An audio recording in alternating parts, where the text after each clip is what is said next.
કાત્યાયની નામનું વ્રત કરી રહેલી સ્ત્રીઓની વાત આવે છે. શરદ પૂર્ણ થઈ, હેમંત ઋતુ આવી. આપણે ઋતુ કેટલી એવું પૂછીએ તો જવાબ લગભગ અત્યારે બધા એમ જ કે વિન્ટર, સમર અને મોન્સૂન, શિયાળો, ઉનાળુ અને ચોમાસું. પરંતુ યાદ રાખો, આપણા સનાતન ધર્મમાં આપણા પંચાંગના નિયમ અનુસાર 6 ઋતુ છે. અને આ ઋતુઓનો રાજા એ વસંત, જેના ખેલ હમણાં જ આપણે ખેલી રહ્યા છે. ગઈકાલે જ રંગપંચમી પૂર્ણ થઈ.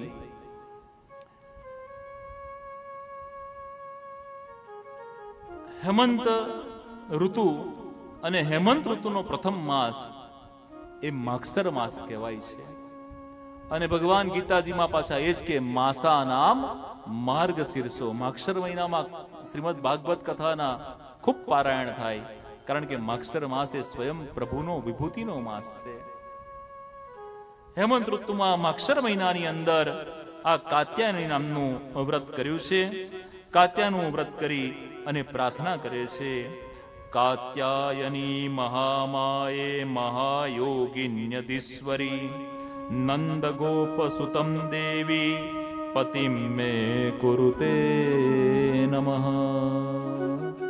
પ્રભુ અમને પતિ તરીકે, સ્વામી તરીકે પ્રાપ્ત થાય એવા કાત્યાયની માં અમને આશીર્વાદ આપો. આ ગૌરી વ્રતની શરૂઆત આ રીતે જ ઉત્તમ પ્રકારના, શ્રેષ્ઠ પ્રકારના દાંપત્ય જીવનની પ્રાપ્તિ માટે કરવામાં આવે છે. એવું જ આ કાત્યાયની વ્રત છે. જે સ્ત્રીઓના, બહેનોના લગ્ન ન થતા હોય એમના માટે આ મંત્ર બહુ જ મહત્વનો છે.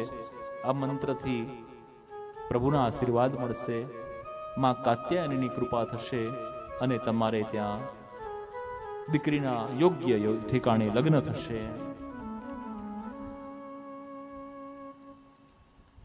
વસ્ત્રહરણની લીલા, ભગવાને જ્યારે આ લીલા કરી ત્યારે એમની વય 6 વર્ષ હતી.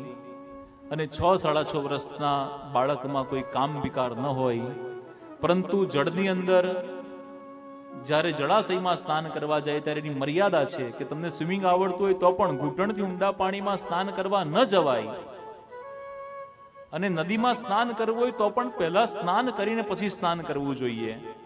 અમે હરિદ્વાર દર વર્ષે સ્નાન જઈએ છીએ, ત્યાં કથા હોય છે. જતીપુરામાં પણ કથા કરી. પણ યમુનાજીમાં સ્નાન કરવા માટે પહેલા તમારે સ્નાન કરવું પડે અને પવિત્રતા ધારણ કરીને પછી એમાં સ્નાન કરો. એનો મહિમા વધારે છે. નર્મદાજીમાં જાઓ તો નર્મદાજી જઈએ છીએ એટલે ઘરેથી નહાયા વગર જ જઈએ અને ત્યાં સ્નાન કરી લઈશું, એમ નહીં. ઘરથી સ્નાન કરીને જાઓ અને પછી પાછું ત્યાં નર્મદાજીમાં સ્નાન કરો. ભૂદેવોનો યજ્ઞ થઈ રહ્યો છે, બ્રાહ્મણ પત્નીઓ પર કૃપા કરી રહ્યા છે. પરંતુ આપણે જે મુખ્ય કથા ગિરિરાજજીની છે અને એ ગિરિરાજજીની લીલામાં પ્રવેશ કરવો છે, ત્યારે વધુ વિસ્તાર ન કરતા ચલતે હે સીધે गिरिराज की ओर. बोलो श्री गोवर्धन नाथ की जय.